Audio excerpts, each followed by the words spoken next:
Hi, welcome to my music tutorial. um, I'm Desmond Oliver. I'm known as Deathro online. Hey. I really, So it kind of crashed on you. really need to change my name.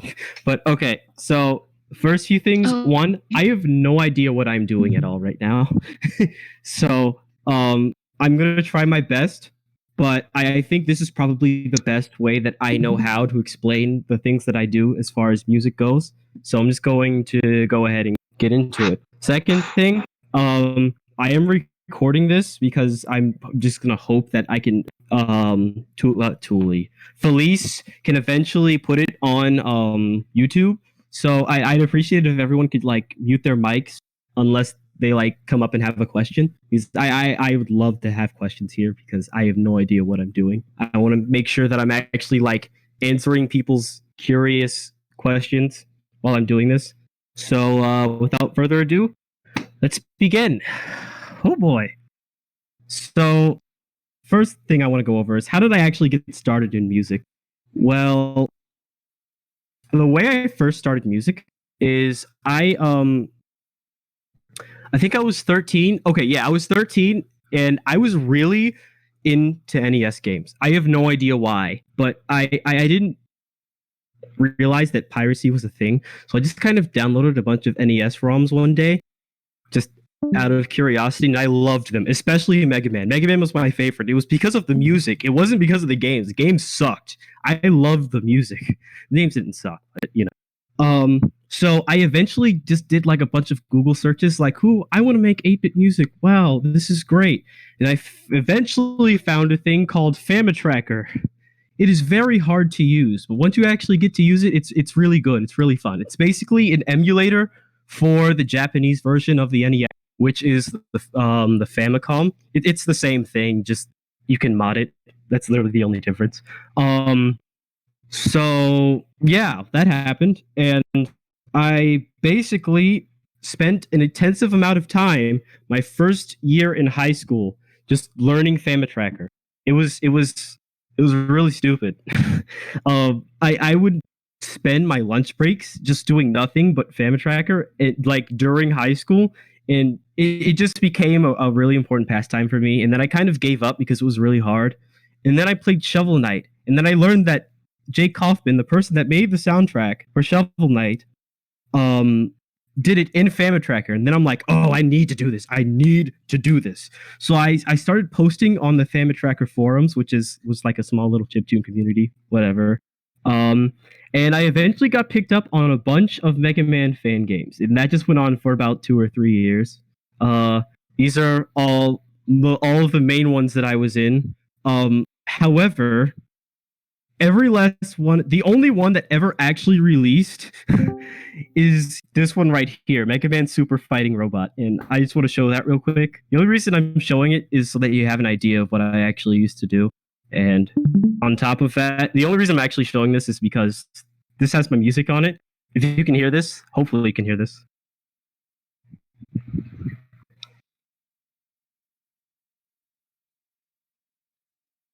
But yeah, you get the idea.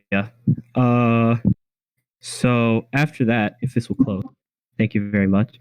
After that, I eventually got into things that weren't just, Mega Man fan games. So I eventually went on to Famicom Pico, which is like a little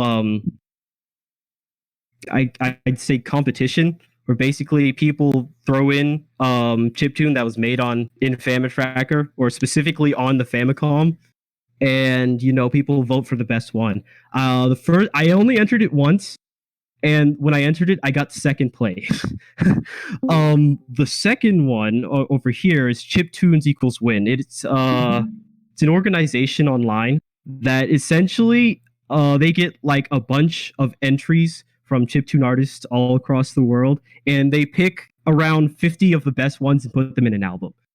They have like a stream of like 7 judges who actually like judge each song individually to see what they're going to put that year. And the year that I entered, and I this is actually true, I am the only person in Chiptunes Win history, apparently, where the judges all gave me a perfect score. So that happened. And so I that's basically as far as I've gotten. I didn't actually start doing music beyond chiptune until I got to college, and then I started doing, all the stuff in Game Developers Club, learning renoise, that sort of thing. So let me actually get into the music now. So this is how you really do music. So music is hard. It's really hard. It's really hard to teach someone how to make music, especially because it's something it's not really, not like, the knowledge is important, but it's really more intuitive. It entirely depends on the person who is composing, how they work, how what they think is good, what they think isn't good, and it's just hard to teach that to someone. It's really something that you have to learn from observation, and that's something that I'm probably really going to stress throughout this entire presentation, because it definitely helped. Like, music theory definitely helps to understand how things work in music, but it doesn't exactly teach you how to use it. For example, you can say, "Oh, this song is in a major key. We should use a major scale," but that's not necessarily true. Just because something is in a specific scale doesn't mean that you can't use other notes. That sort of thing. It thinking specifically to music theory kind of blocks out. It blocks creativity, in my opinion. I think you need to have a sense of both music theory and, your own personal music knowledge to actually be effective in making music, which is why I'm doing this now. So what am I here for? So today I'm just really going to go through all of the, well, not all, a few of the songs that I've done for projects in the past in game development clubs, excuse me, and just look back through my thought process, how I designed these songs, why I designed them the way I did, that sort of thing, so that you get a glimpse of like what's actually going on in my head when I make music. Because I honestly, that's really the best I can do. Because again, teaching music is very hard. It's very, very hard. So going on with that, I'm just gonna go ahead and open my first renoise song. Oh, never mind. Hold on. So I just want to show what the game actually looked like first. This first one I'm gonna be talking about is Star Martin. This was my first year here. I was a freshman. It was me, Anthony, and another freshman that's no longer here. Her name was Kayla, and it was just us three, and we worked on this game. I just want to show what it looked like just a little bit, so you get an idea of what I was trying to go for. Oh, you guys actually can't hear the music, can you? Ah. Okay. Well, you get the idea. It's basically a platformer where all of the stuff is wow, I can't think. It's a platformer. That's basically what it is. I don't think I need to go any further than that. Okay, hold on. Let me see if I can fix the audio problem. Well, I'm actually just going to go into renoise, if it will let me go into renoise.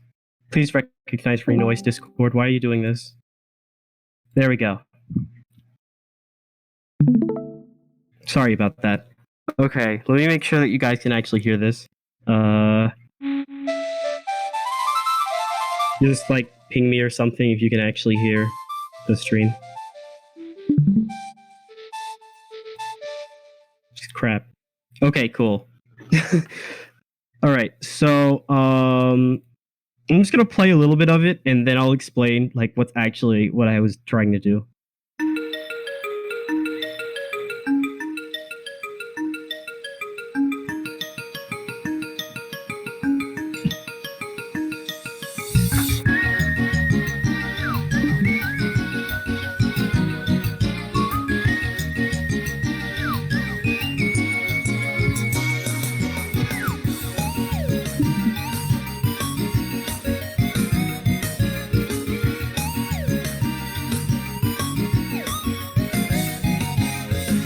I'm just gonna play that for right now, but I want to go back and actually explain, like, this is literally the first song I had made in Renoise ever.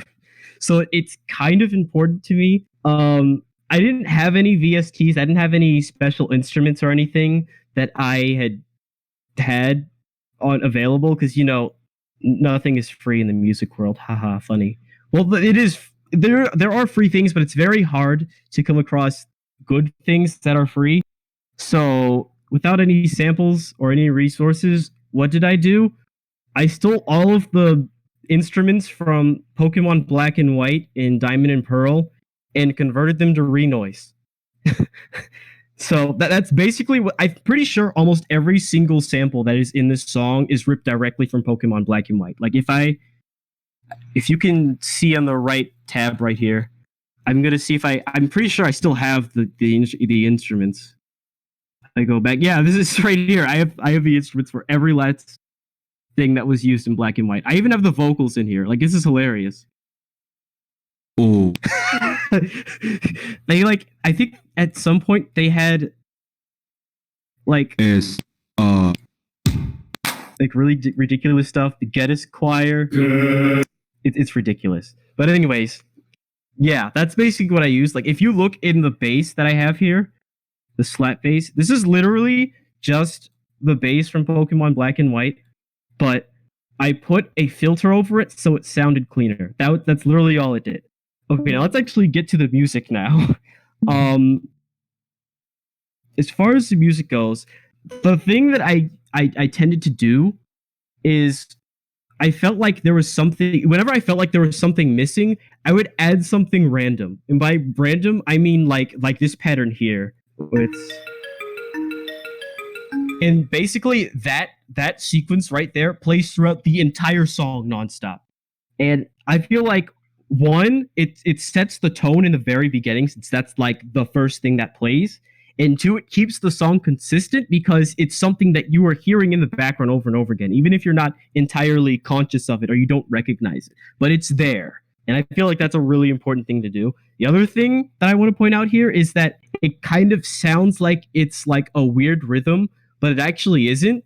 I just made the first part of it. I broke it into 7 and 9, which is still, 16 even notes. But yeah. And then I just added on to it right over here. And the actual song comes in.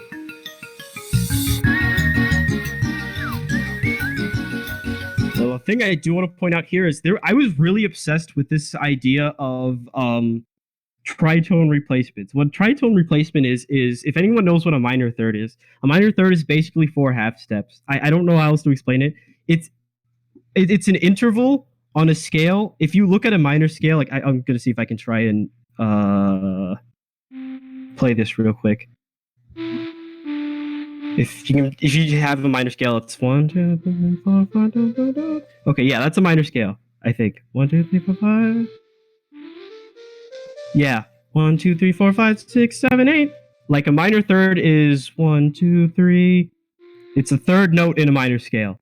Do, mi. Well, not do, mi. 1, 3, 1, 3. That's a minor third, but it's an interval. So basically, what I did here is excuse me. As far as minor thirds go, what I actually did is the song starts in, I'm just gonna say D sharp minor here because it's D sharp. I took the progression here is like it goes down to C, which is a minor third from D sharp. It's not actually in the minor scale, but it's a minor third interval, and that brings about like a really interesting tone that I kind of abused in all of the songs I did for this. And then just go right back into it. It's almost as if, it doesn't even sound different, But okay, continuing on with the rest of the song.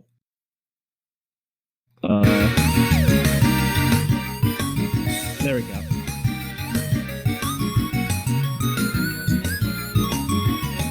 I kind of just soloed for half of the leads in this. I don't really know why.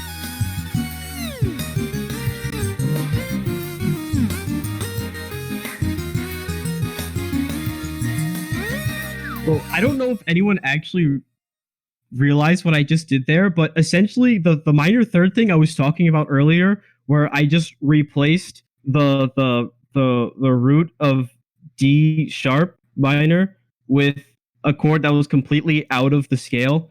I did that and then turned that I turned that chord into the actual root of the song really quickly and then turned it back and no one noticed. If I could play it real quick.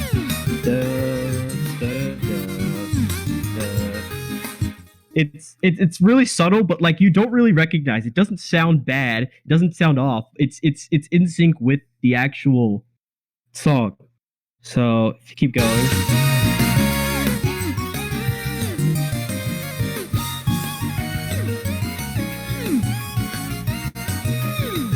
So this part is really interesting. I like this.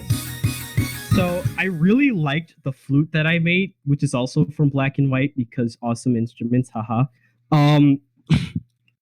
Basically what I did here is I took the intro that I did for the flute in the beginning, right here, and I was like, what if the flute just did a solo for some reason? So that's what happened. It sounds really ridiculous. I don't know why I did it, but I'm glad I did. So let me just...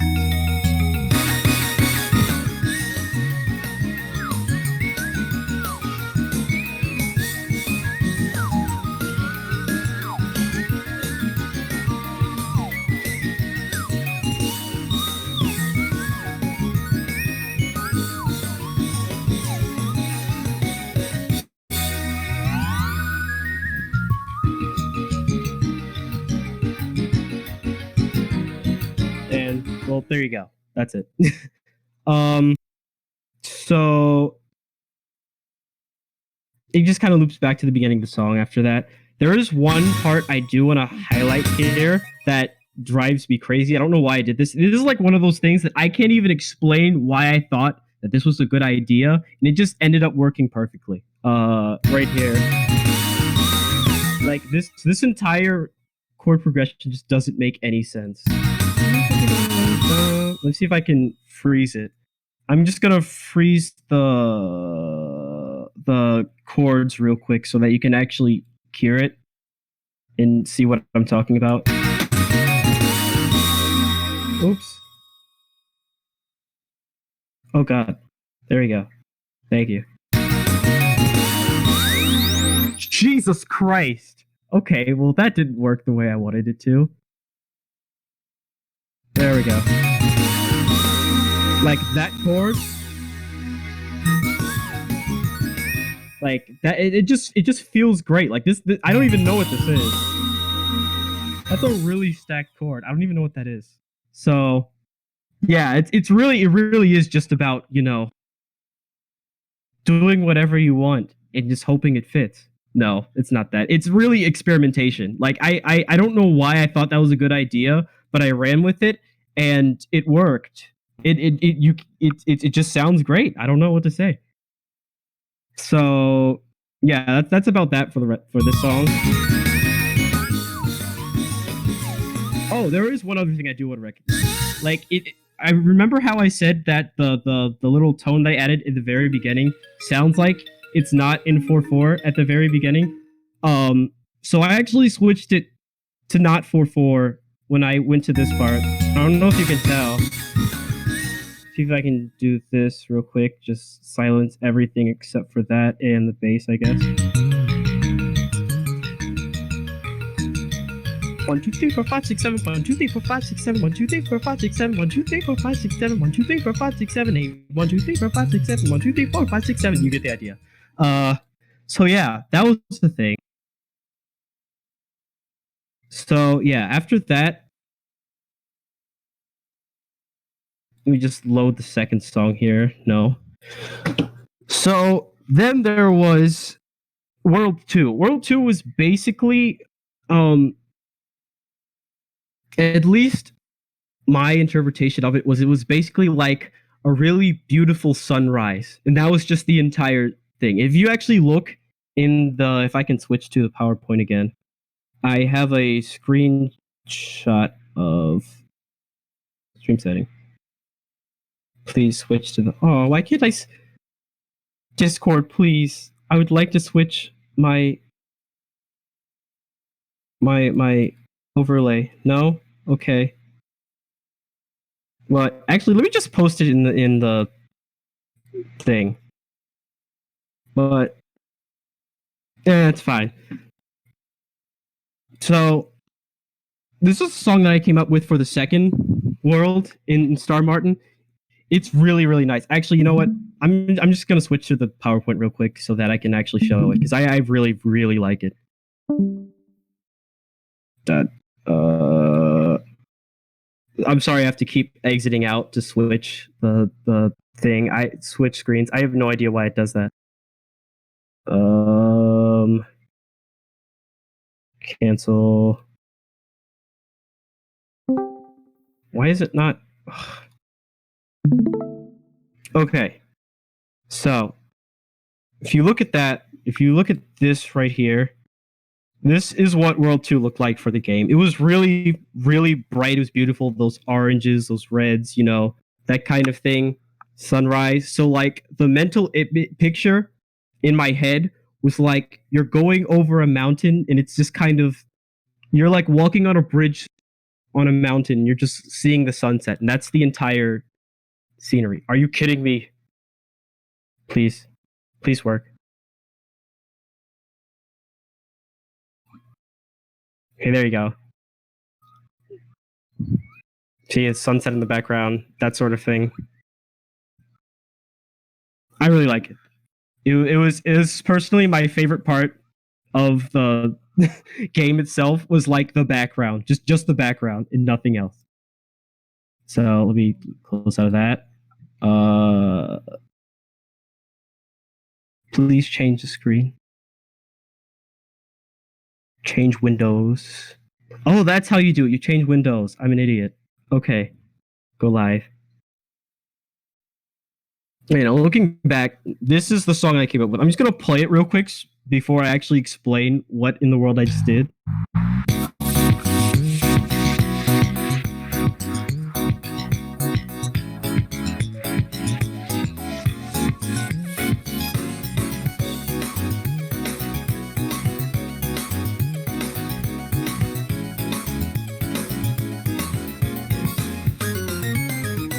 Okay, so let me explain what the meter in this is. It's the type signature for this song. I want to say the most accurate one is 18/8.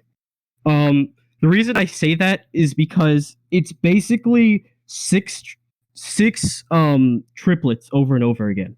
Like you can count it like, you know, 1 2 3 4 5 6 1 2 3 4 5 6. But the reason why I did it this way is because 18 is a multiple of 9, 3, 6, and 9 at the same time, which means that you can fit three different rhythms in here at the same time. And I feel like that's a really unique thing to do. That's why I love extended stuff like this. So, like, if I explain it right here, what I basically did was I took 6/4, right? Like, you know, 1 2 3 4 5 6. And then I put 9/8 over it, which is 1 2 3 4 5 6 7 8 9. So the chords are actually in 9/8. 1 2 3 4 5 6 7 8 9. 1 2 3 4 5 6 7 8 9. Well, everything else is in 6/4. 1 2 1 2 2 and then I eventually you're gonna see that I actually made the lead. It was kind of in 9/8 as well, but you get the idea. I just really love the idea of mixing unique rhythms together. I think it's a really nice thing to do, and this is like the only opportunity I've ever been able to actually do this. But to reiterate again how I just have something that plays for the rest of the entire song, but you don't actually recognize it that much because, you know, it's just in the background. That's one of the things I probably should have mentioned earlier that I really like to do.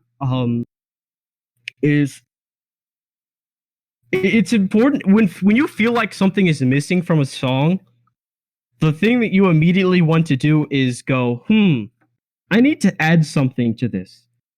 But there's a point where you feel like it becomes too much. But I found, especially with this song, even though it sounded like I was afraid to add more instruments to this song because it was too loud. But basically, what I'm trying to say is, you realize when a part in a song is important is when you will notice when a part in a song is important when you remove it from the song and it doesn't sound right. Like, I'm gonna remove this real quick, and you can. There's like a lot of dead space, at least for me. But you immediately add it, and it's just, you know, that just fills a hole somewhere, and I think that's really unique.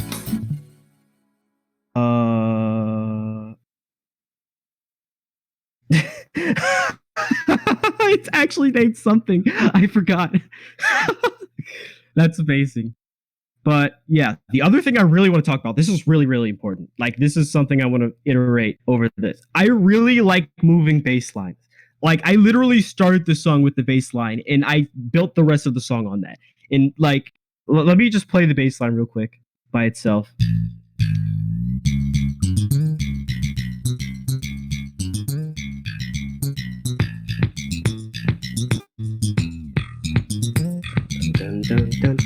Like you could tell, like, it's all over the place, but it's still in like a pattern. It's still it splits up the 18/8 so that it's kind of like a normal meter and something weird, like you get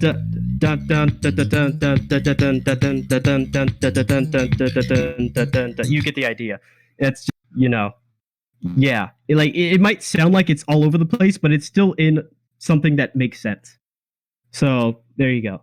Also, like, if you have any questions, don't feel free to like ping me or excuse me, or just like unmute yourself in voice chat and ask, because yeah, I want to make sure I'm actually covering things that people care about. So I'm actually going to go to the rest of the song now that I've actually explained this.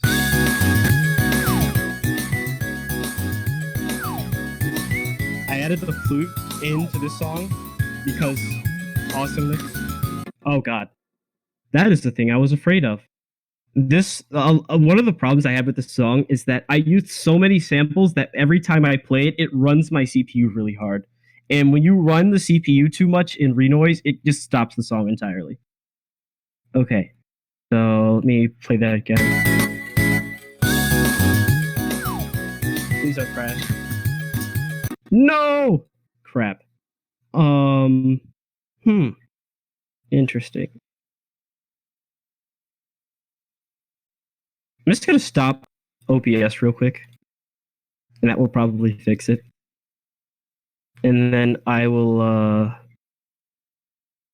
just record it later or something. Okay, so oh god.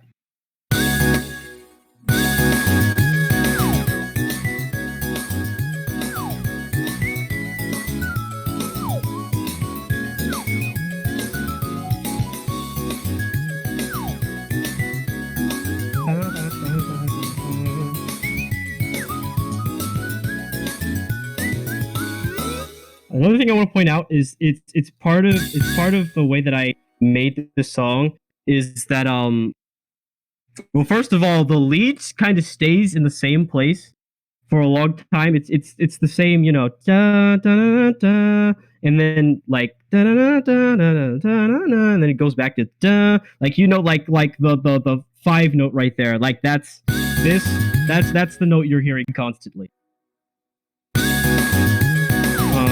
What else? What else did I want to point out? Oh, I changed the chords in a very specific way. I don't know if you actually noticed, but it's like I basically divided 18/8 in this sense in 2 uneven spots. So like if you interpret it as 6/4, it would be 1 2 3 4 1 2 1 2 3 4 1 2. So basically, I will change the chords on the first beat and the 4th beat.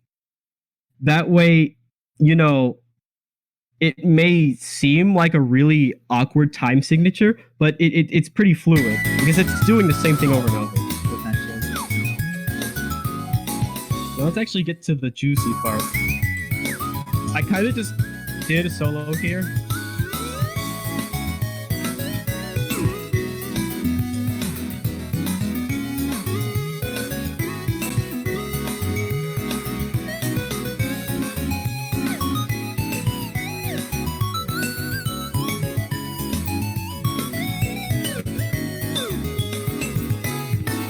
let me show you what I did here.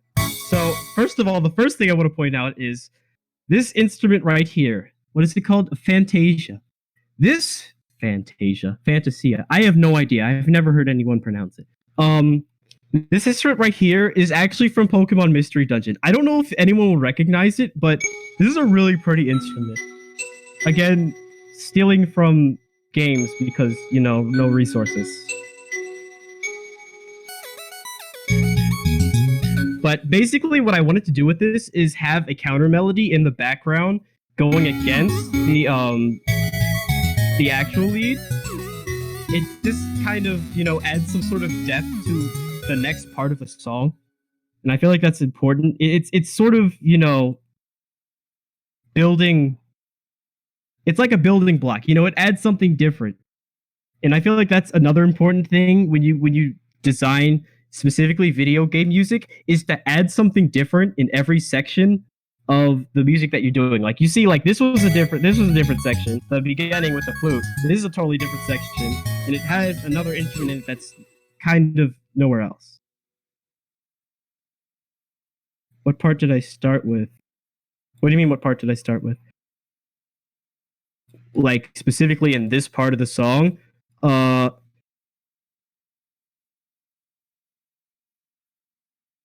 when developing, I started with the bass line. I literally started with the bass line. With it, I don't know why. That's just the way that I did it.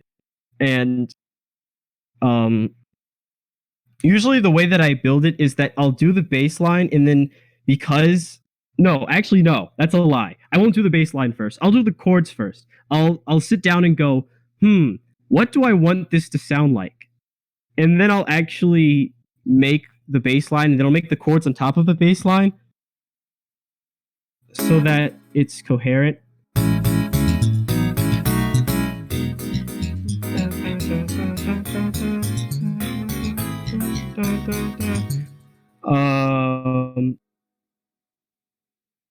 And another thing I want to emphasize about this part is a really interesting chord progression I do right here, somewhere here.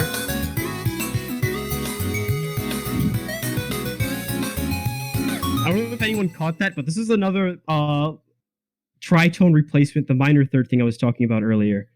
The thing right here. Shoot.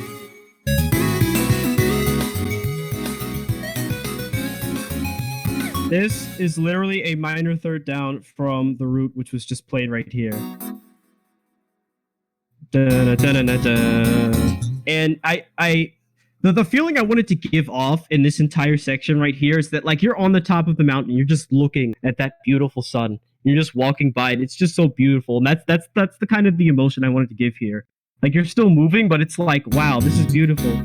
So even though it's a minor, I feel like doing this minor third replacement here is just, it brings an extra depth of like, wow, this is beautiful. And then it just goes right back into it.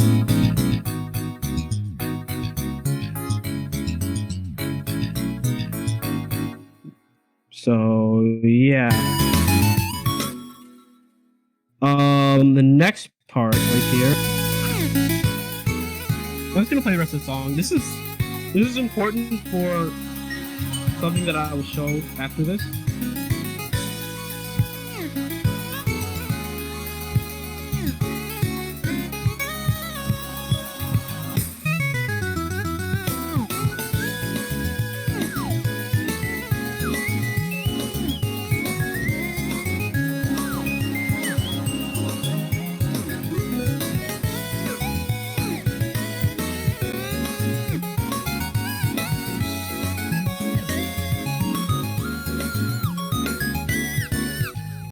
It just goes back to the beginning of the song.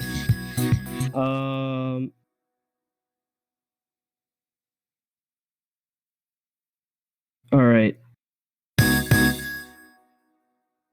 Alright, let me answer Felicia's question before I actually explain this. So, what are your future plans regarding music, and what kind of projects besides game dev do you want to look for? I don't really know. I'm gonna be honest. I'm a comp sci student. I'm not really expecting to be hired for music at all. It's just something that I do and I can do and I enjoy. So I do it anyways. I've tried. Well, I am currently trying, honestly, to expand that so that maybe it's something that I can actually do along with programming. But yeah, I don't really know. I as far as like other than game dev jobs I'd want to work for, I don't know, general music stuff. Honestly, people will just make a solo career entirely just making music online. I don't want to do that because I feel like that would burn me out entirely because you just have to constantly put stuff out and hope people like it. And I take a lot of time in the stuff that I do to make sure that it sounds the way I want it to. So I feel like that would be hard for me personally. I know people do it and they're perfectly fine with it, and that's amazing. But I have my options open. I genuinely do. Let me look at Anthony's question. How do you calculate every single note spacing on the scale before you write?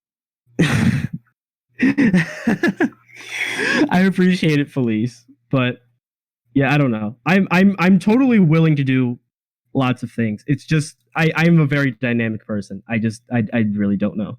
Do you calculate every single note spacing on the scale before you write them? Me personally, no. I kind of just do it by ear. Like, I don't even... I have a MIDI keyboard, and I don't use it. I will literally use the keyboard on my laptop and put it in individually. I don't know why. How can you tell the time signature working in Renoise? Renoise doesn't really have a time signature. Most trackers like this don't. It's just kind of like... Really, what Renoise is, it's just lines, and each individual line represents a certain amount of time that something can be done. So if you want something for example, if you wanted it in 4/4, what I would do is I would make it assuming that one beat is 4 of these lines. What you would do is I would need some power of 4, beats to actually, make a frame here. So what I would do is, so let's just say 64, because that's usually what I do. So what's 4 times 64? 256. So you essentially make 256 of these lines. If I did like here with 18/8, I literally just counted the number of beats and just put that in there. Like it's really hard to explain, honestly. What was I talking about before this? Oh, this. The thing I want to point out here is I added a choir here just to make it sound more magical. If I can find it. It's all the way in the back, right here. Is it? Yeah. It's subtle. And it's not something that you'll immediately recognize, but it's you can tell immediately if I remove it that something is missing. And that's exactly what I'm talking about. Whenever something is missing, you add something until it becomes too much. You can tell when something is important to a song when you remove it and it doesn't sound as good as it did before.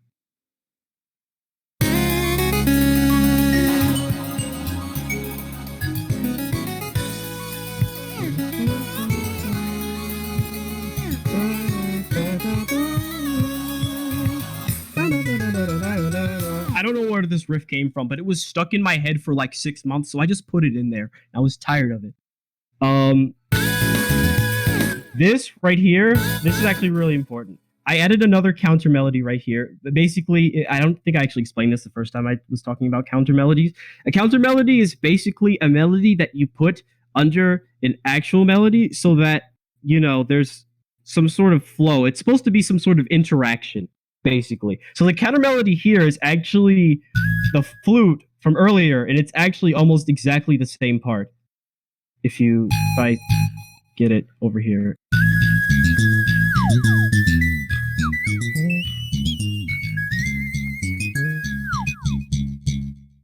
See, like...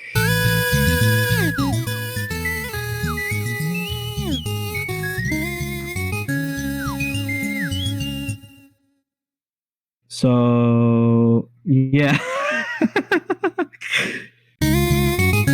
All right. The other thing I do want to point out is that this song is in a minor key, right? This is literally the major parallel. I don't know how else. Yeah, the major parallel of D sharp minor. So basically, let me see if I can.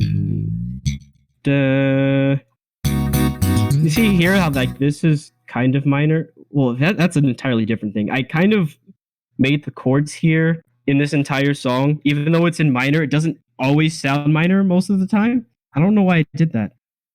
It sounds alright. I don't care. What was I going to say?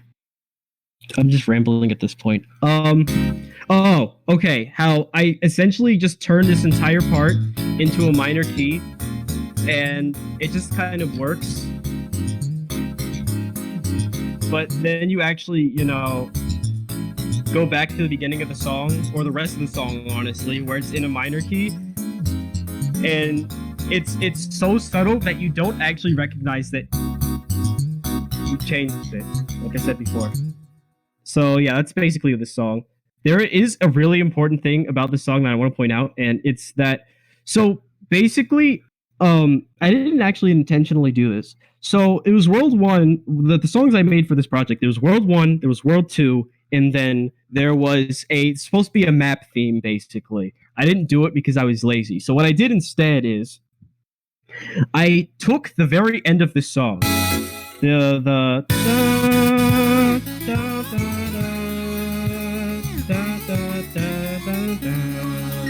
did that. I took that and I just made that the map theme. If I can open it real quick.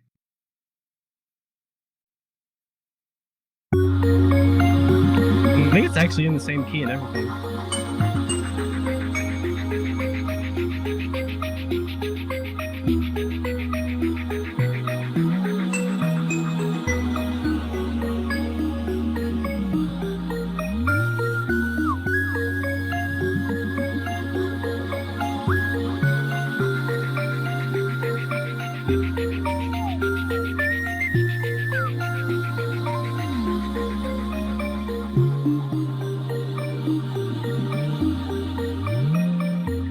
I don't know if you could pick up on it, but what I essentially did is I kind of mixed around the da da da da da da da da, and then like the little Fantasia, whatever this instrument is. From the previous song, what I did is I actually made it a part of the lead in this one. Da, da, da.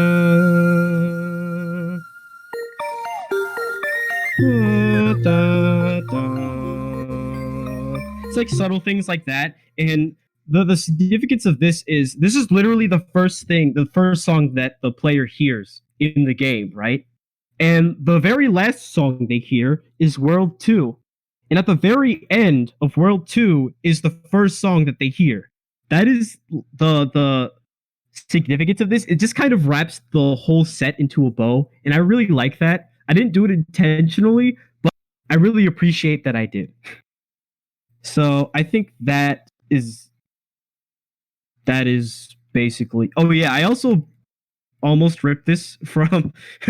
I basically ripped this from a free song that Anthony found online. Okay, so that's it for Star Martin. If I could switch back over to the PowerPoint, there is one thing I actually do want to go over. The thing about me making really nice bass lines, there is a reason why I do that, and I'm going to point this out to you so that you feel the same pain that I feel every single time and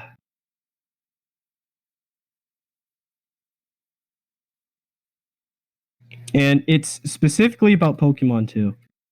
Ah, shoot. Change.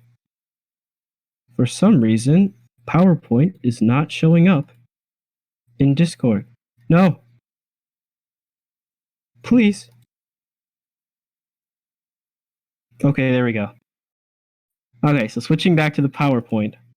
Can you actually see my mouse? Nah, I don't care. So, I hate Pokemon baselines. I know this is kind of out of nowhere, but it will make sense when you listen to all the ridiculous bass lines I make. Every single Pokemon battle theme ever has at least one of these parts where the bass line in it is literally just two alternating notes, and I hate it so much. And once you hear it once, you can never unhear it. And the only good songs in every last Pokemon game, as far as I feel, are the ones that don't do this. Like, okay, let me see if I can play this real quick. Let me know if you can hear it, because I'm not totally sure if you can. Let me see if I can. Can you guys hear this? I just want to make sure before I actually comment on it. Dang it! Ah! Okay. So what I'm going to do is I'm going to pull this. I'm just going to open it in Google Chrome. Please. Okay, this right here. If it would please load. This 15151515151515151515151515151515. I hate it. I hate it so much. And it's not just this. Like, it makes sense for the earlier games because you can't really make a complicated song on a Game Boy. You have 3 channels that can spit out music, like spit out individual notes, and you need to save them as much as you can.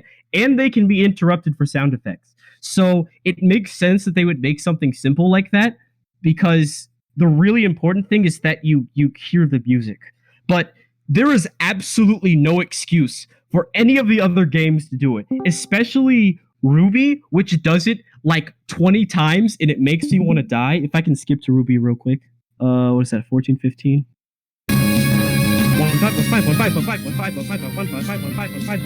I hated it so much.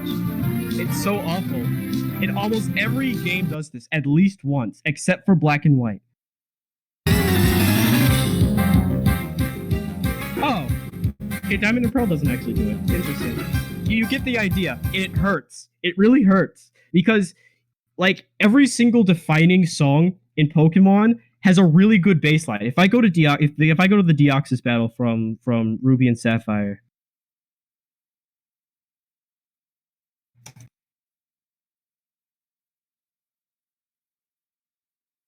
like, that has a really good bass line. The original. Dang it. I don't know, play the rendition version because you could probably barely hear it. Okay, hopefully this is the right one.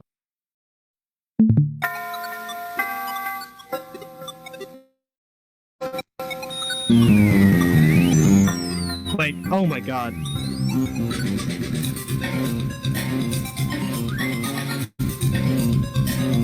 It just feels so unique, and it's just so off from the rest of the game that it's just like honestly, the thing that irritates me the most about the soundtrack in Ruby and Sapphire is that it seems like they reuse the same ideas over and over again, and then you just have the Deoxys battle at the very end, and it's like, whoever made this should have just made the rest of the soundtrack, because it's just great. But you get the idea. Is that like every defining moment in Pokemon, at least for me, as far as music goes, part of it starts with the foundation, specifically the bass line. And that's why I really overemphasize having unique bass lines in all of my songs, because I feel like it adds something really important to it. So yeah, that's my spiel on that.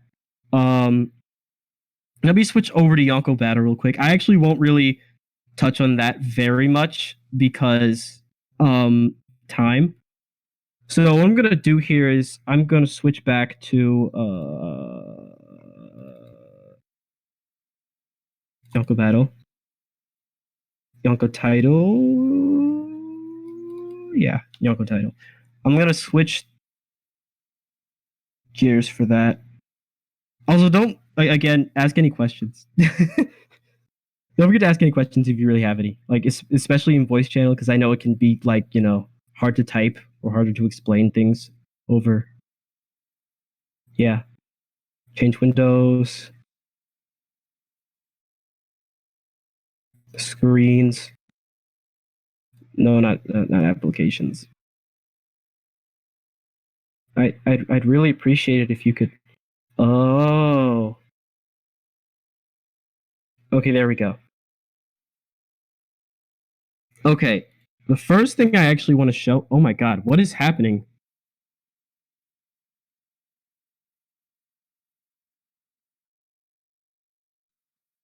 Okay, so. Wait, is it still. Is it streaming Renoise? No, it's still streaming Google Chrome. Nice. Okay, whoopsies. My bad, guys.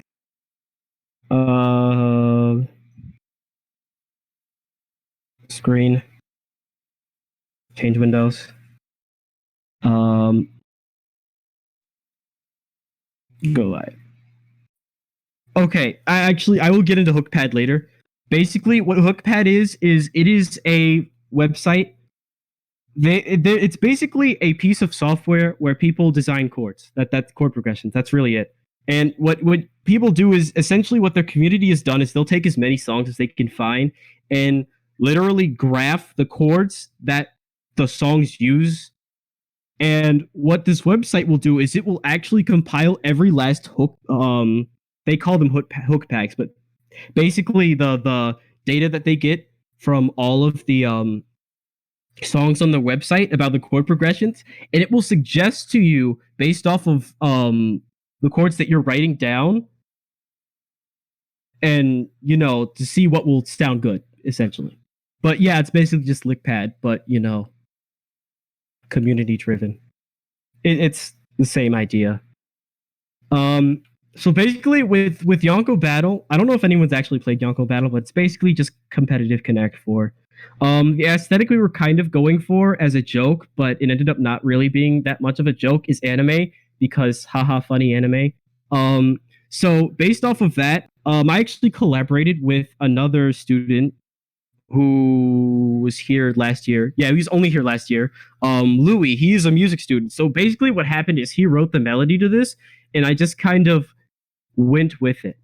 He literally just sent me a MIDI file with the idea, and I kind of expanded on it. So this is what I got. I'm just going to play it real quick before I explain why I'm actually showing this.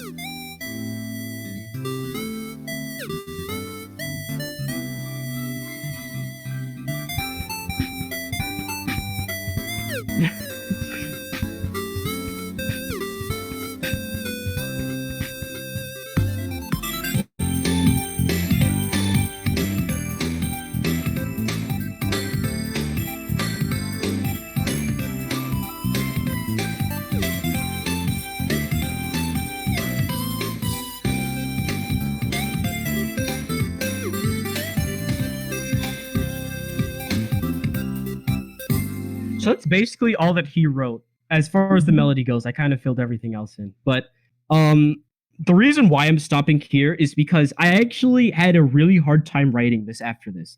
And the reason is because, one, I didn't actually write this melody. And two, I didn't really know where to go in the song after this, which actually sucks. So I just kind of hovered around it for a really long time. But actually, before I get to that, there is another thing I want to point out. The instruments here. I actually did. Anthony bought me FM8 for my birthday. FM8 is a very good virtual instrument. It's very technical. I don't really know how to explain it, but it's basically just using calculus to make music. Not music, make instruments. I don't know how else to explain it, and I can't really. If I try to open it, you guys won't see it. So there's no reason for me to do it. But if you're really interested in it, you should look up frequency modulation. The actual plugin is called FM8. And I also had Expand 2. If you don't know what Expand 2 is, it is probably the best virtual instrument I have ever seen in my life.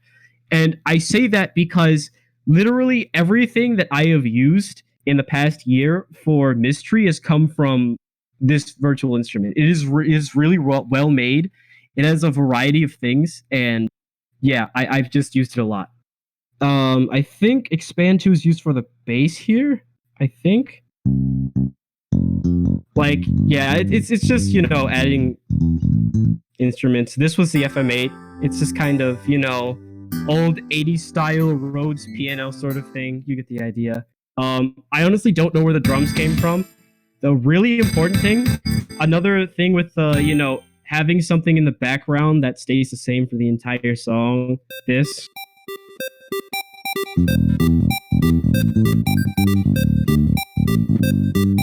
I thought it was a nice thing to add, especially since like this is really the only chiptune thing in the entire song besides the lead.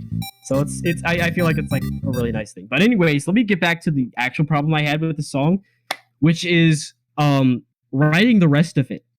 So basically, I eventually came up with the idea that it's kind of like an anime intro, if you think about it. Well, like the way that I can imagine this going as an anime intro, I this is literally my thought process. I'm very sorry if this sounds cringy, but my thought process with this song was basically like it's an anime intro. It starts out all happy, and then once the song actually like goes into it, you feel like the struggle or the conflict that the anime is actually proposing, the arcs, those kinds of things. So it kind of using that, and I kid you not, this is actually how I wrote this. I pretended to sing in Japanese. It's the worst thing I've ever done, but it worked and it sounds really good. I'm just gonna play it. Oh, sorry. There we go.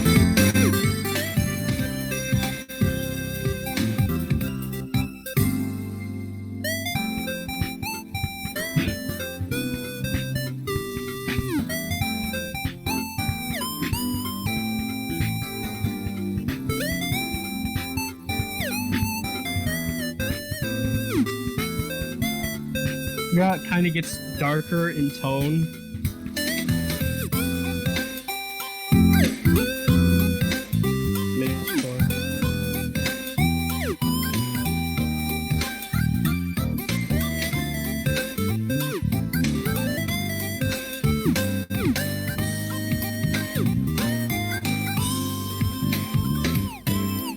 So basically, the theme I was trying to go for with that specific section is that it's kind of like saying I'm going through something, but it's okay because I'm working through it. That's basically what I was trying to go there, and you can feel it because, especially with the chords right here, I really love that I did this.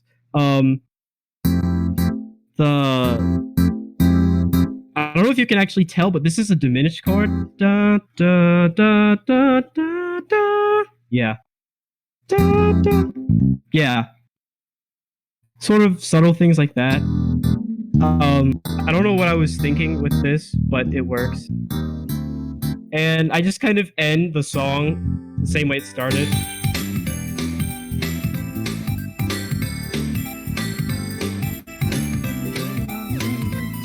I pretend.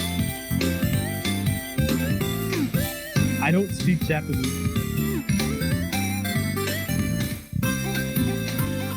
Now, this is actually a very important part of the song. This is what we call a cadence. It's basically where you pretend like you're going back to home or the root, or like you're ending a phrase, but instead you make it so that you keep going. It's like this. The song doesn't end there, but it sounds like it's going to end, but then it's like, oh, hold on, let's do it again.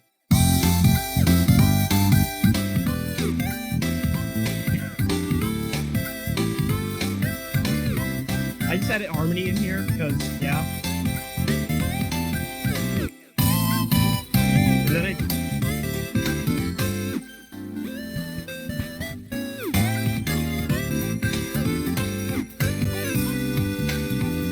So basically what I did there is I did another cadence where it acts like it's going to end, but it adds a little more, and then it actually ends. So there we go. And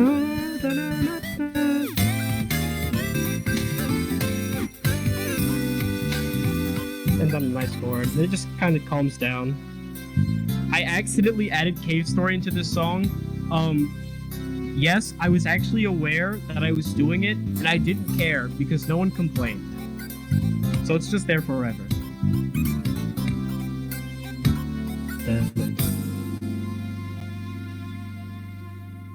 Hooray. So that's that for Yonko Battle. Now, the moment you've been waiting for. Doing Familiar Forest. Mystery. My project this year. Now this is like this is something that's really important to me specifically. Like I in the past, like I've really enjoyed making soundtracks for the games I've been working for in game dev, except for Yonko Battle. Yonko Battle kind of sucked for me. No, it didn't. It didn't suck. It was just hard. I just didn't have much motivation. But with Mystery, it's kind of close to me because part of the reason why I wanted to become a composer so badly is if you see that the impact that games like the soundtrack to Pokemon Mystery Dungeon, especially Explorers of Sky, like if you ever actually look into it, the music really makes the emotion in that game, and like it's something that can affect the player for the rest of their life. Like I love that soundtrack, and it is part of the reason why I want to become a composer. And this is a very Mystery Dungeon like game, so I kind of had to go with that. So it's really important in a game like this that you compose a song around the scenery that's going with it, if that makes any sense. Like the song should paint a picture without you having to open your eyes at all. And that's what I tried to do here, especially with the opening. Oh my god, I just saw the anime opening thing. But whew, my voice hurts. Okay, so I'm just gonna play this real quick, and then I'll point stuff out that's there.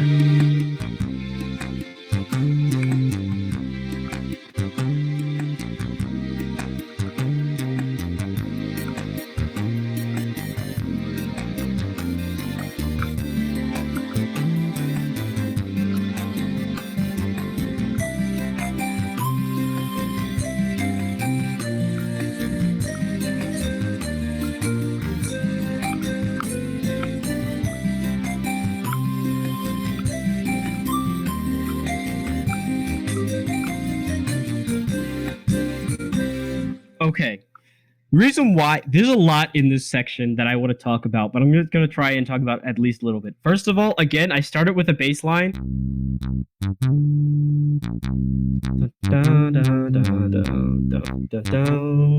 Like I really like it. I don't know why, but I just most of my songs just start with the bass line. I have no idea. Another thing I do want to point out is the percussion in this. Now, I don't actually know how to make percussion. So what I ended up doing, it's really funny because I don't know how to make percussion, but I'm also a beatboxer in my acapella group. So what I ended up doing is, again, using the resources available for you, I beatboxed what I thought would be an interesting percussion part for this song, and then I actually put it in there. So when I first did it, I was like, okay, it's in 3/4. Let's try.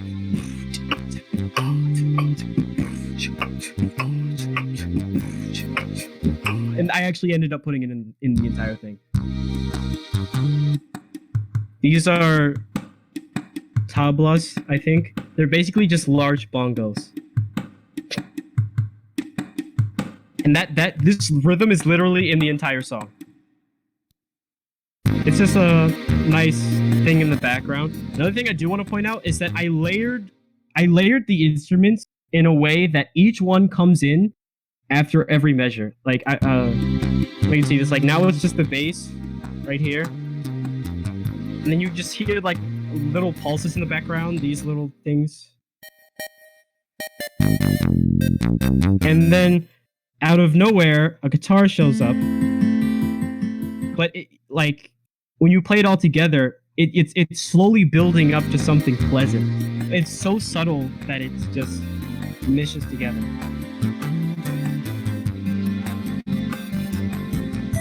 Now, the lead in this is really interesting. So basically what I wanted to do at this part of the song is like it's a forest. You're in a forest, it's friendly, it's familiar, it's literally called Familiar Forest. Why did I do this? Please kill me. It's how do I explain this? Basically, I want the lead to say something without words. So what I wanted it to be is like, wow, look at all these great trees. Look at the forest. There are so many things here. So what I did was I designed the lead intentionally so that it goes up and then it goes down. By that I mean the da da da da, and then the next next line goes da da da da. And what's really important about this is that if you listen to it by itself, da da da da. So there's if you look at this, the important notes in this are the 5 and the 1, and then in the next phrase it's the same thing. It's the 5 and then what is that? 7, 2. Yeah, it's 2. So da da and then da da da da. So if you actually analyze this musically, those two are the same intervals. Like, okay, so da da, that's a perfect fourth. What that means is that if you play a major scale, actually it's any scale because it's perfect. But anyways, if you play a major scale, do re mi fa sol la ti do, like that's the major scale. It's in a major key. So when you do that, if you do 1 2 3 4 1 4, that is a perfect fourth. The actual interval is kind of tricky to understand otherwise. So it's like you do da da da da 1, what is that? 5 1 5 1. So da da da da, and then in the next part it goes da da da da da da da da da da. They're both perfect fourths. So they're basically, you're taking the lead, you're taking the same idea, but you're putting them in two opposite directions. And I feel like it shows a contrast. It's like, wow, look at all this stuff. This is so huge. And then when you're going down, da da da da, look at all the actual things here. That's the kind of thing I was doing. So I just kind of really micromanaged how I did this. The other thing I did is I made sure that the bass line and the lead were in sync. By that, I mean they kind of have the same rhythm, but there's not the same. Like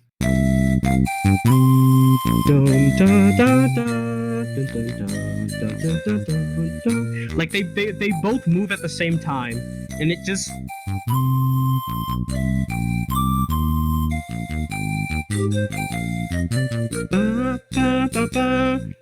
and then even they even have the same note at the very end, like, you know. But basically what I was trying to achieve here is that really the main parts of the song that you hear at this point are the bass and the lead. And because they're in perfect synchronization, it makes it seem more, for lack of a better term, organized. And so like because everything harmonious, everything is working together in harmony to create a single picture. That is what I mean. Now, to go for the next part, this is kind of tricky to explain, so I'm just gonna play it.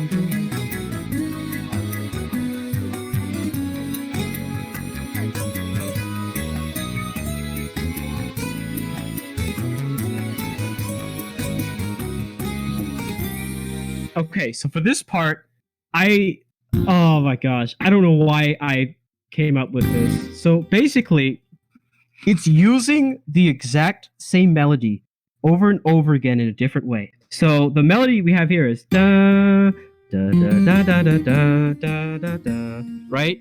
So I literally took that melody, put it down 2 half steps, and da, da, da, da, da, da, da.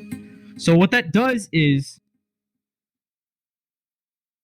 it creates a sense of familiarity, but at the same time, it's actually different because the chords are different, but the melody is the same. And my thought process in this is that it's like you're looking at the same thing, but it seems bright at first, but then you look at it and you remember something about it that kind of hurts you a little bit. That's the sort of thing I was kind of trying to get off. But you see how like, yeah. Wait, are you asking? So it has to be a perfect fifth and a perfect fourth. Well, okay. The thing about perfect fourths and perfect fifths is the reason why they're perfect is because they are the same in every key, regardless of if it's major or minor. What do you mean? Why do the intervals matter? Like as far as like in a scale, or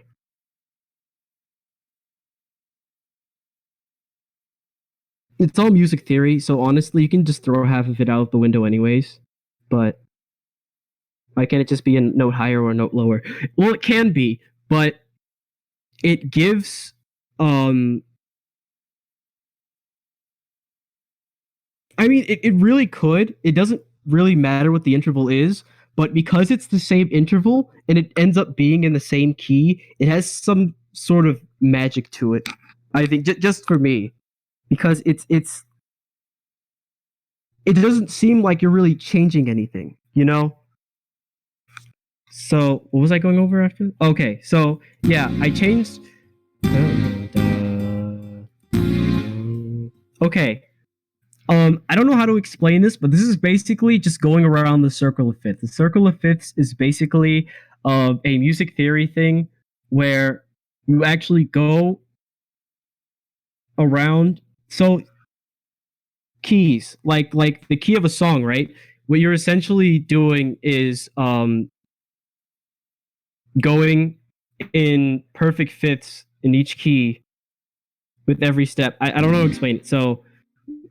Um, so if you go here, 5 1 5 1 5 da, da. So basically, the way that the circle of fifths is made is that basically, if you keep repeating a perfect fourth or perfect fifth interval, you will eventually go through every single note and then go loop back. So what it is so I don't actually know the note names, so I'm just going to do it. So if you started like, what is that? Let's just start here.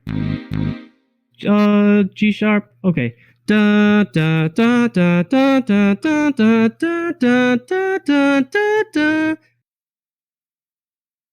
I did I go too far? I don't remember. Da da da da da da da da da da da da. Okay, maybe I don't know. You get the idea. Basically, what it is that this is actually the chords are actually going in fifths, but you don't really recognize it because it's it's kind of there. This actually changes the key a little bit because so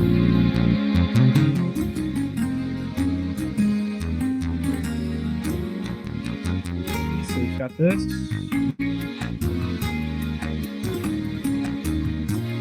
Now for this part, I wanted to repeat something that was similar, but I didn't want it to actually repeat. So what I did instead was how can I make this more interesting? You know what? Let's just raise the key really quickly and then pretend like it never happened.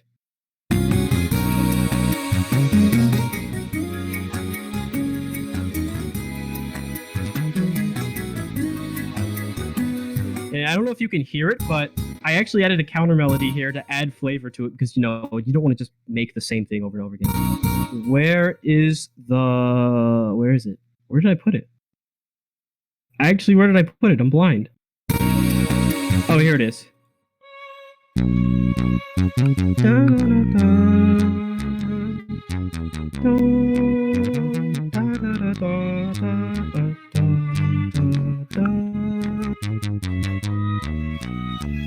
These are all instruments from Expand, by the way. Like, these sound like real violins almost, at least in my opinion. But you see how, like, the counter melody and the melody work together? They move at the same time. Da, da, da, da, da, da.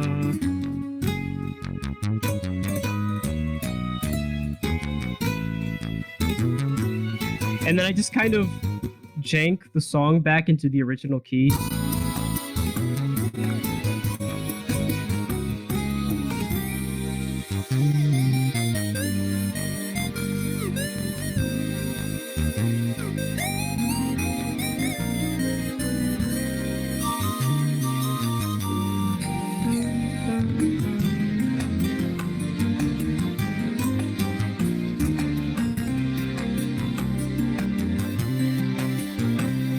This goes back to the beginning.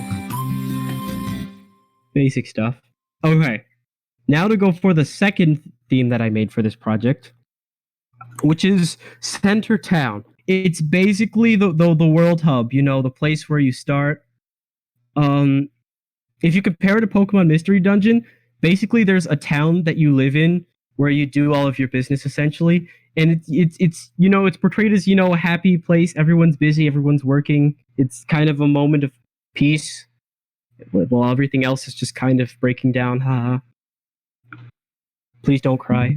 Okay. Oh shoot. I think Renoise froze.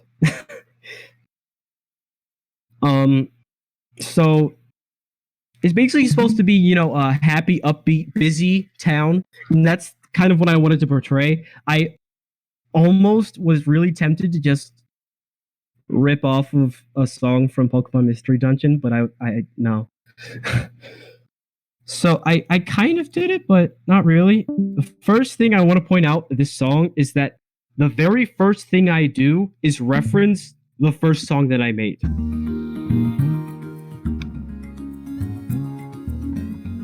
Oh, oops. This right here. Dun, dun, dun, dun. I don't know if you can hear that, but this is literally the dun, dun, dun, dun, dun, dun, dun, dun, dun, dun, dun, dun. Yeah, like that's what this is. I think it's the second one. Dun, dun, dun, dun, dun, dun, dun, dun, dun. I just put it in 4/4 and just shoved it in the song. It's a really nice thing to do, especially since, like, location-wise, this is like Familiar Forest, the song I made before. Like, that area is right next to the town. Like, that's just the way it is. So it's like a really unique thing to put in there. It's a motif. That's what it is. Motifs. Motif is basically like a melody or a musical idea that is repeated throughout several pieces of songs, or the same song repeatedly over and over again. And it's usually meant to represent a particular event, action, object, that sort of thing, etc. So yeah, Forest. Continue. Now this part I actually really had a lot of trouble with, and it was because I designed the entire melody before actually putting it into Renoise. Now the problem with this is I put all the instruments together, and after actually running through this entire part, I realized that it was just kind of flat. It was plateauic. There's no build-up. There's no excitement. It just kind of starts the same way and ends the same way. And that's really an issue in music, especially in something like a game where you have limited space for dynamics. So what I essentially did is, originally this part started like this.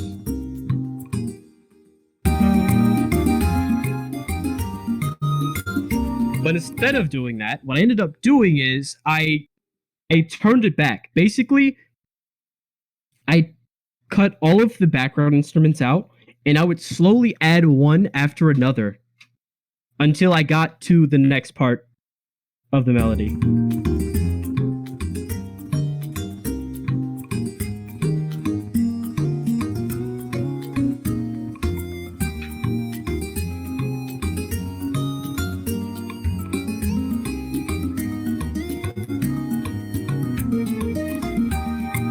You see how I like slowly added the guitars in, which is also a very important part.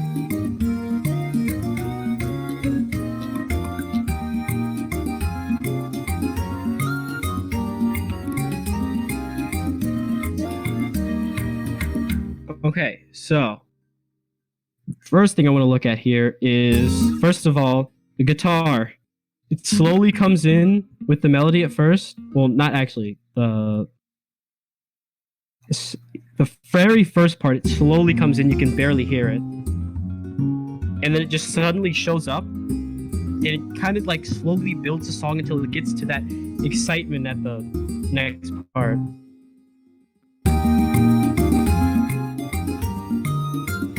Yeah. And the actual pattern, I don't know if this is important. So basically what I did with this guitar is I made it arpeggiate notes over and over again in a very specific rhythm. It's like what is it? So if this is a major chord, it's just 1, 2, 3, 4, like that's literally all I did. It's like that for the entire song.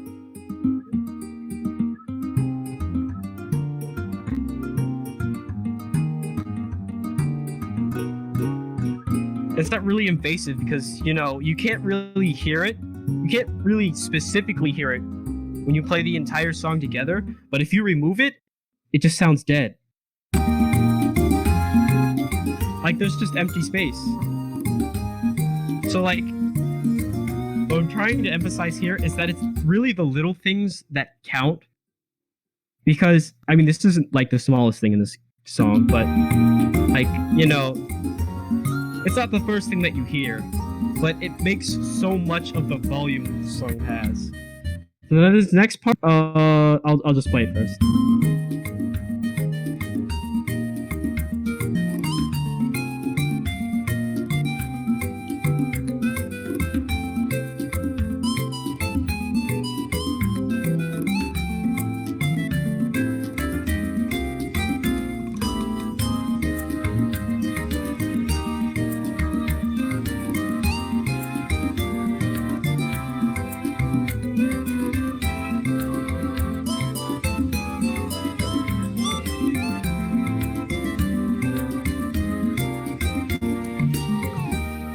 Okay, so the important part about this part is, first of all, this part right here. So what I did here is I took a minor progression. Actually, you know what? This is what I was going to use hook pad for. So let me pull that up really quickly so that I can explain this properly.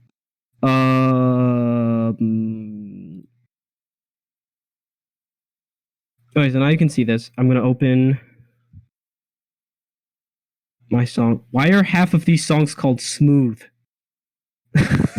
What did I do? This wasn't here a while ago. Okay, I'm just gonna open that. Pretend like that didn't happen. Oh, sorry. I actually didn't have the chat open. Could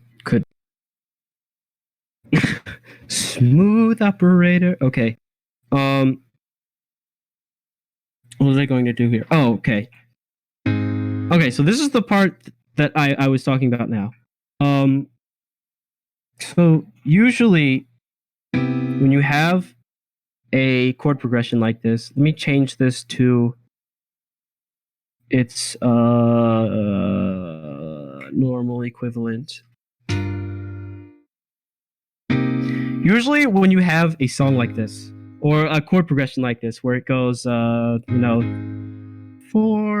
1, 7, 5, you expect it to be a minor.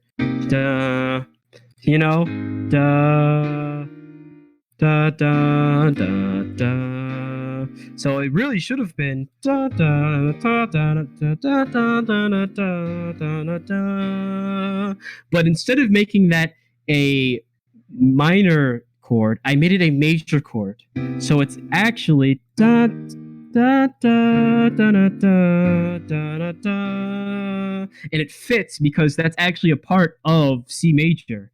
So what I did then is I very quickly changed the key of the song around C major and repeated the same thing. So da da da da da da da da da da da da da da da da. and then you do the exact same thing. Da da da da da. And then this is just a different part. Da da da da da da da da da da. This is what brings it back to the original key.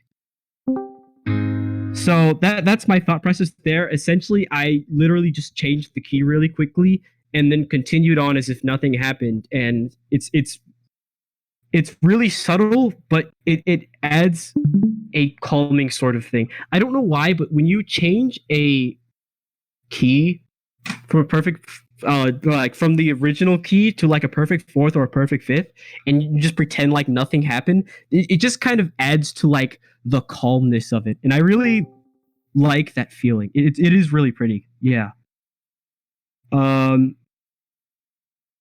There's another thing I did here which was kind of weird. Okay,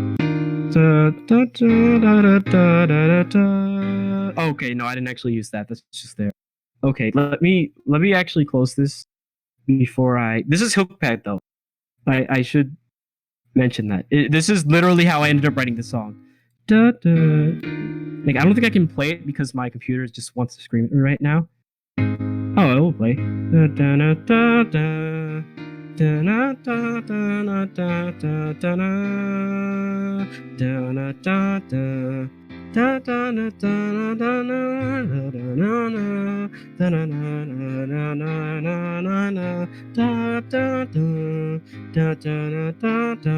get the idea. Okay, let me switch back to renoise. Gosh, I wish this was faster. Alright, cool. Thank you, Google Chrome, for wasting 50% of my CPU. Please die.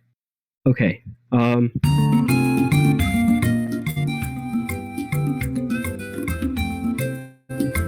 see?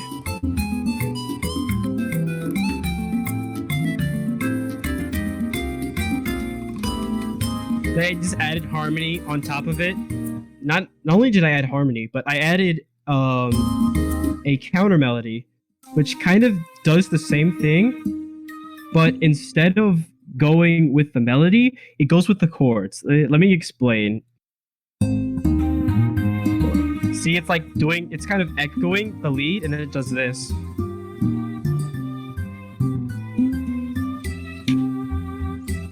So let me actually just play all of this except for the melody, because it's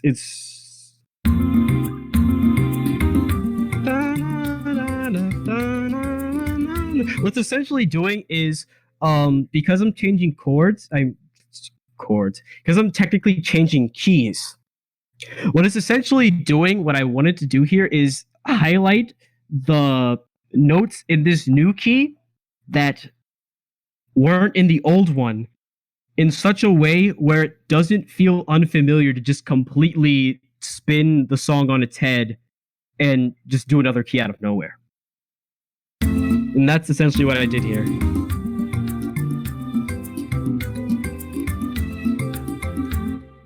Just kind of adds to the magic.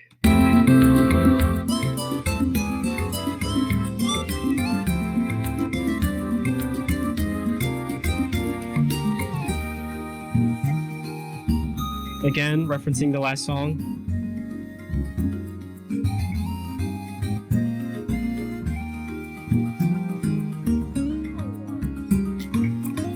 This goes back to the beginning. The last thing I do want to mention about this song is this part, the pulses that I add. It's really, really in the background, but it just adds like, it's like a wisp in the wind sort of thing. Like in the parts where it's really calm, it's just kind of the thing that flows really well. I'll show you what I mean right here.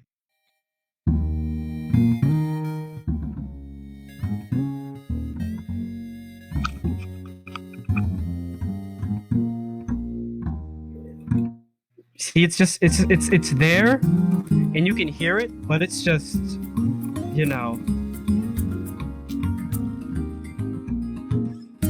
it's really warm. It just adds something to it that's really special. But the only time I actually use it, other than that, is right here, where it actually plays with the lead.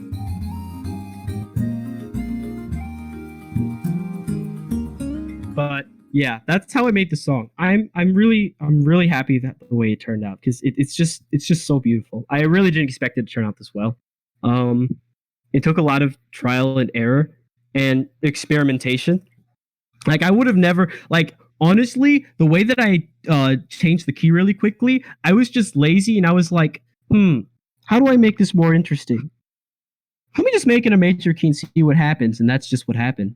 And it just went off from there. It really is about experimentation and seeing what you can get away with, and then working with it, because that's really how you make things that are unique. I mean, I could have just made this whole song without any of like the key changes or the um the weird chords that I used, but because I did it, it sounds unique. It adds to the tone.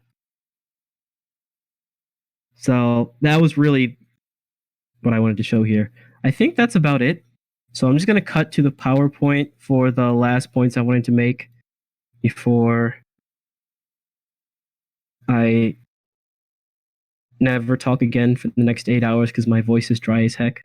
Okay, so I hate Pokemon base lines. It's Kanju Yonko battle. Okay, here we go. Main takeaways. How did I mess that up? Okay, so the main takeaways I want to take from this talk is one, music is hard, but it can be really easy. It's very hard. It's very hard to understand music. It's really hard to get past the notes and the chords and just kind of doing it because the notes are not what's important about a song. And how the notes add to the tone that you're trying to portray is what really counts. So it can be hard, but you can make it easy if you understand what you want to go for and what you're doing. Experimentation is important. Almost every last one of these songs only came about because I decided to just go down and see what happens. What pops in my head? What ideas come forth from this wacky thing that's in my head? You know, like that the first song I made, the very first song I made in Renoise earlier from Star Martin. Like that was the song. Like that was literally what started that entire song. And I just built the rest of the song entirely off of that.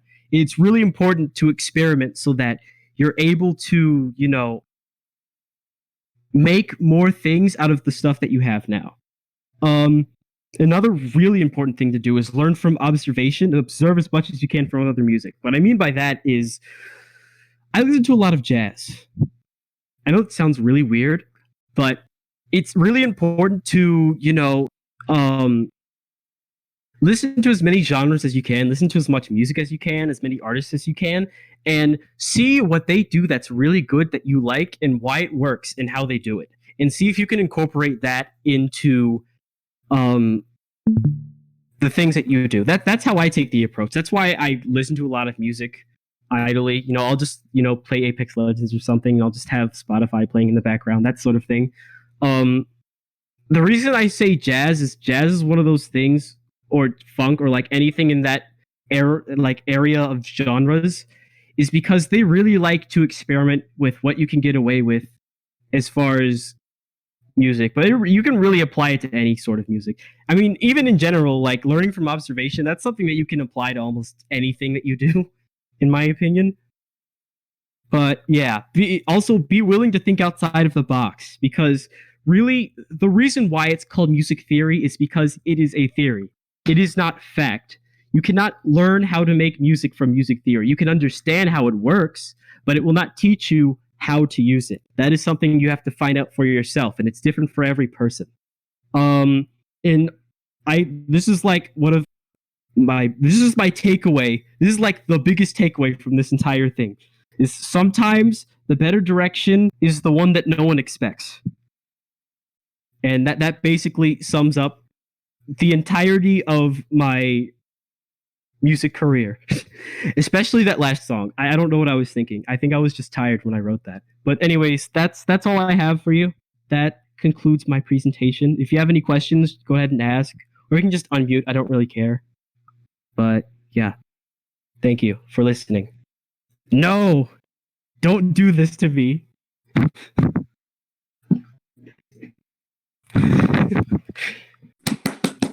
Ow! That actually hurt my ears. My bad. Just a spoiler, a clapping emoji. Okay. What's the process for the sound person in the game development process? Like, how does it all start, or when does it all start? I don't actually know because I've never been in an actual professional game development setting.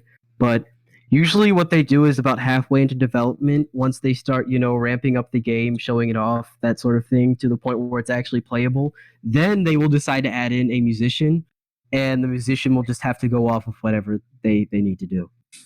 So it usually starts off with, hey, here's all the things we have now. Now help us. Oh my god, Shay.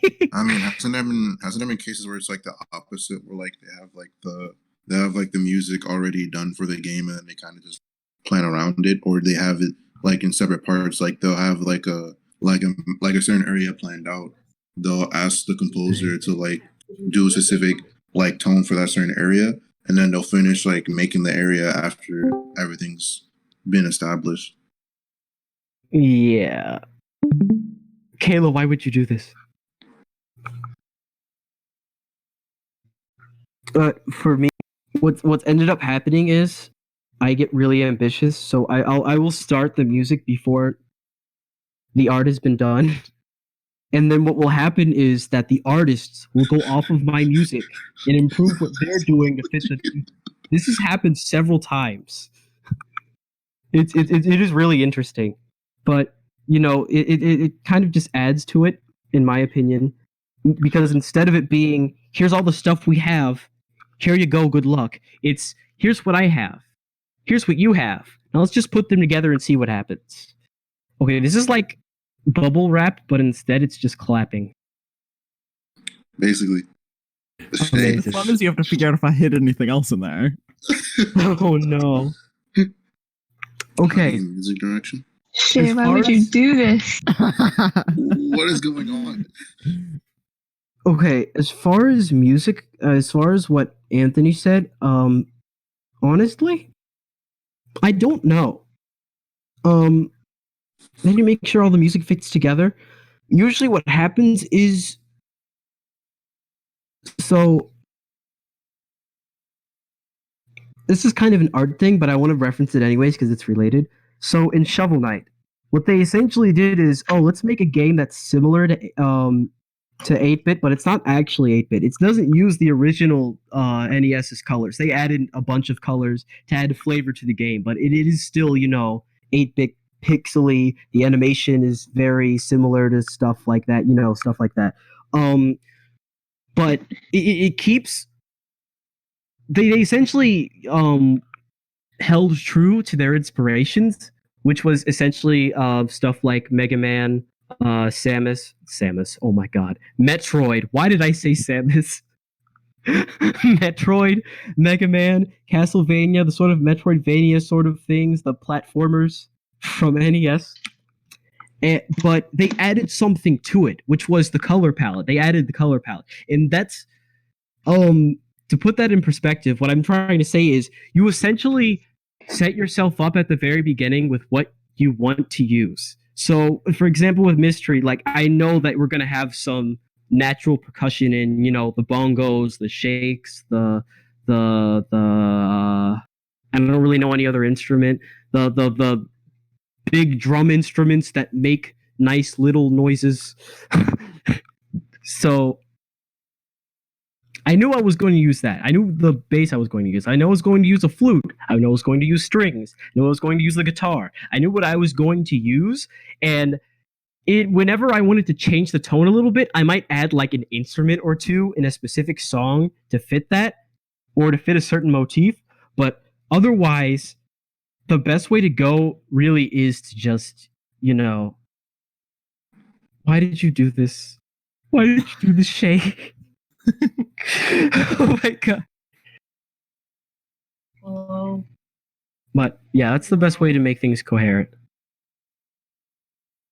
And what I essentially, like, for example, back when I was doing Mega Man fan games, it was kind of easy because what what ended up happening is I can't think. Holy crap. What ended up happening is everyone just used the same instruments, and that's just kind of what ended up being the thing.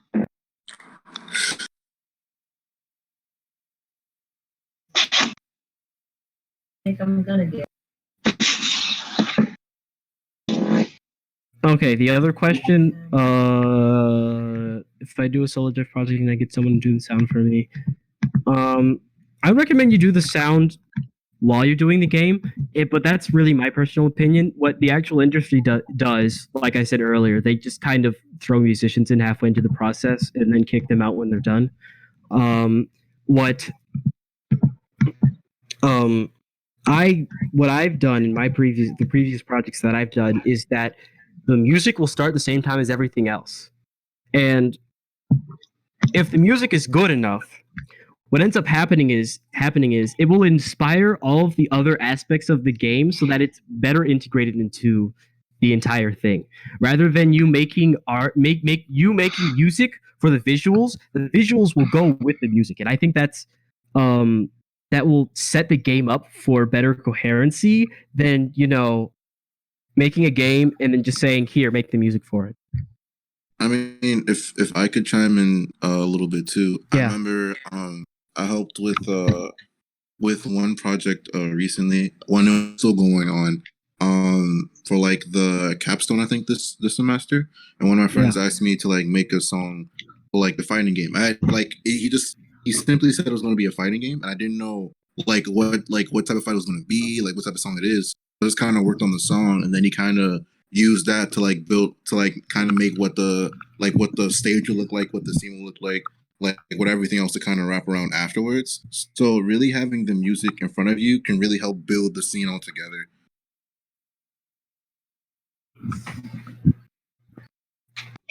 And that's looking back at your entire process now, what do you think you can do to make a song faster but not quite as good?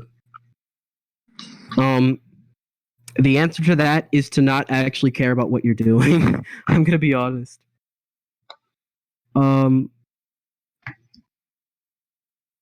Did I make a song? No, the first song I made for Star Martin, it took me like 2 months, but that was also because I didn't know how to use Renoise at all. The second one took me a while, but it wasn't as long. So I guess I don't really know. Wait, reiterate your question. You can just unmute yourself. He's too busy clapping, man. H.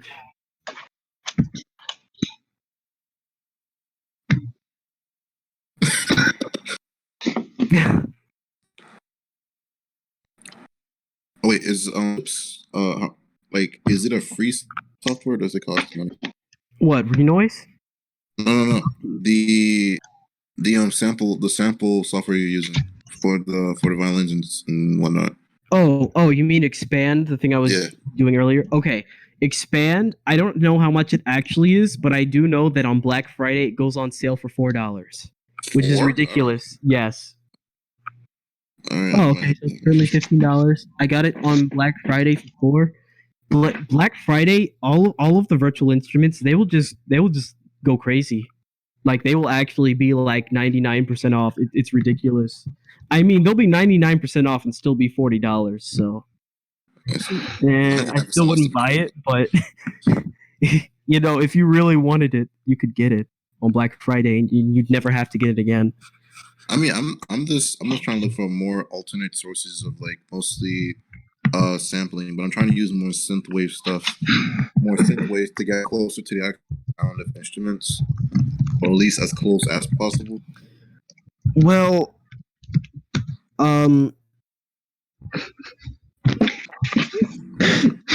why are you asking this question? You already know the answer. Oh my god, no. Okay, freaking Anvil Studio. That was actually the first music editor that I made. It was the worst music editor I made. The first music editor I touched. It was awful, and I never want to go back to it again. I basically just stole all of the MIDIs from Pokemon Black and White and was like, this is nice. And I changed all the. Oh my god, it was so cringy. I would literally take the MIDIs to video game soundtracks and then change the instruments and then upload it and be like, "Hey guys, look at my cover." It was awful. But please never talk about Anvil Studio again. It's a living horror. Okay. Well, what else were we talking about? Is there any other questions?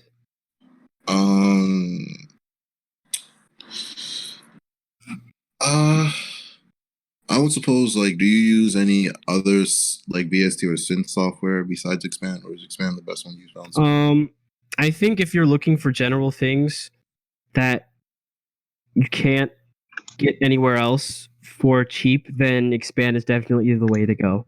Because Expand has some really well sampled, well programmed instruments that don't exactly sound real, but they sound real enough that if you use them, you're pretty set.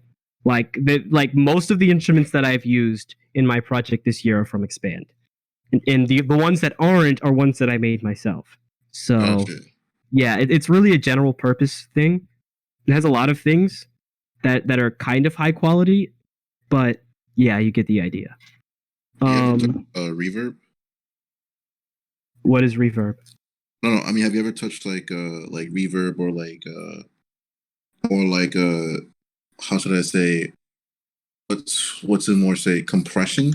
Like like the sound effects, like the actual effects that go into each channel. Yeah, I touch on it. I don't edit it that much because adding too many effects can really dampen a song too much. Gotcha. And that's one of the problems I ended up with Star Martin, because every last instrument that I made for Star Martin had some effect on it. And I didn't care at first, but I cared after I finished the song and couldn't mix it because there were just too many effects going at once, and I had to tone it all the way down. Gotcha. Like even the bass had like an echo on it. It was ridiculous.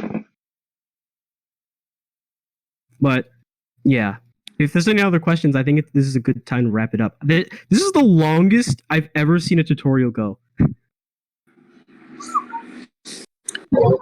You sure Messiah's one was pretty long too? Oh yeah, I forgot. Did that end? Is it still going? What? Is Messiah still presenting? I don't know if he got his sword done. Damn. That sword was amazing. I wasn't there for that. I disconnected like halfway through, and it was still on like the cover. I think the sword was still great. He didn't add the final design to it, and it was I think maybe 2 hours in. Holy crap! Oh, and by the way, what? No! Gosh dang it! That's very depressing. Crud.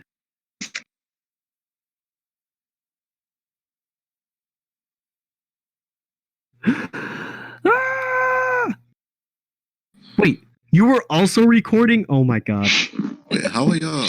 Wait, you guys have kanji keyboards? Well, Felice is literally part Japanese, so. No, I'm just surprised Anthony. I'm not sure if that's Anthony or Brad. All you have to do is turn on the setting in Microsoft Windows to get the Japanese IME. Oh my gosh. Okay, you are a God saver. You have saved Jesus from the cross. You are You are a lifesaver. Thank you, because I stopped recording. Jesus, why did I say that? Yes, everyone doesn't work. Amazing. Everyone That's deserves. so great. Oh no. My god. Shay, don't bring it back, please. Shay about to post those spoilers again. Incredible. Okay, well, yeah, well, that's about all I've got. Thank you for recording that because my computer was lagging so hard halfway into that, and then Renoise just decided to scream. My Discord might break with all these hand claps. Oh no! Like Renoise could handle me screen recording, but Renoise cannot handle me screen recording while also screen recording and streaming, while also having PowerPoint open with Google Chrome. Yeah, that wasn't happening.